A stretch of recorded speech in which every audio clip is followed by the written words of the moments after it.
En ese macro mundo que es la universidad, ¿qué implica leer? ¿Por qué una universidad tendría que estar involucrada en el fomento de la lectura? ¿Por qué si nuestro objetivo principal es que haya un buen médico y que haya un buen dentista y un buen veterinario y un buen filólogo? ¿Para qué la lectura? La Facultad de Psicología hizo un análisis muy interesante, hizo una especie de laboratorio en donde a un grupo lo acompañó durante toda la carrera un sistema de lectura. Y al mismo grupo, a la misma cantidad de grupo y perfil de grupo, no le dieron ninguna actividad cultural ni de lectura. Y el resultado al cabo de su carrera era impresionante. Los chicos que tenían acceso a los sistemas y promociones de lectura tenían grados muchísimo más altos que el resto de los chicos. Lo que hacemos, como dijimos, es partir de que si la cultura es un derecho, es también un derecho universitario. Como les dije, es tratar de romper eso que en México ha sido muy difícil, porque la cultura en México, como en otros países en Hispanoamérica, ha sido absolutamente elitista, ¿no? No hay una cultura comunitaria, no hay cultura desde abajo.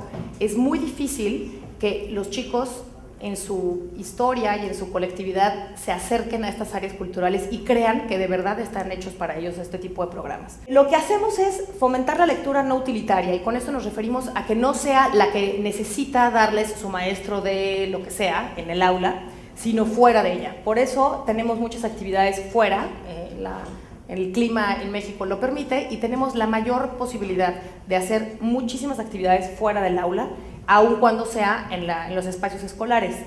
Y nuestro objetivo es una lectura que le decimos gratuita, es decir, que nadie te pida un examen, que nadie te haga preguntas, que te atrevas por primera vez a leer poesía si no lo habías hecho antes, pues no porque te lo diga el maestro, sino porque de verdad te interesa, ¿no? Estamos seguros que en la lectura hay una transversalidad y en eso trabajamos mucho.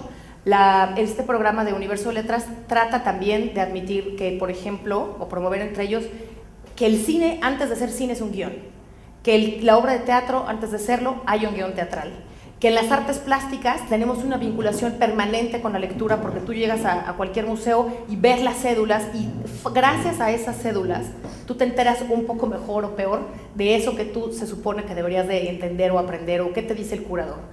Enseñamos también que la lectura está en la utilidad o en la inutilidad, en la ficción o en la no ficción, en lo breve o en lo largo, ¿no? Entonces, en toda esta universalidad que tiene la lectura, tratamos de ahondar. Lo que queremos es ampliar el concepto de cultura, definir la lectura como un campo abierto y no cerrado al canon literario que ha sido el clásico del siglo desde la imprenta hasta hoy, sino abrirlo a todos los textos posibles.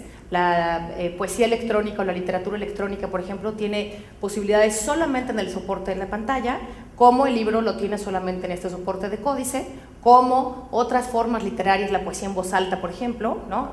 No sé si aquí tienen festivales de poesía en voz alta que están más cerca de la sonoridad y la musicalidad que del significado literal de las palabras, y eso nos importa muchísimo.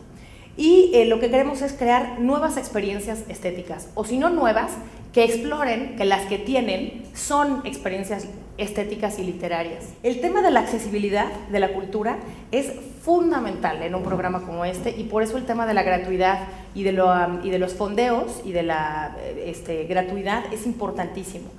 Y lo que queremos con esto es tres cosas: provocar un diálogo creativo, crítico con los estudiantes, un espacio de reflexión que no siempre propinan los propios programas escolares y académicos, y lo final, que es el tercer punto, es la creación. O sea, invitar a los alumnos a explorar, como les decía, de todo su cuerpo y el cerebro, y un hemisferio que está dedicado solamente a la creatividad. ¿Por qué? Porque sí y porque te gusta, no porque nadie te va a evaluar ni porque haya ninguna programación que te vaya a poner una calificación.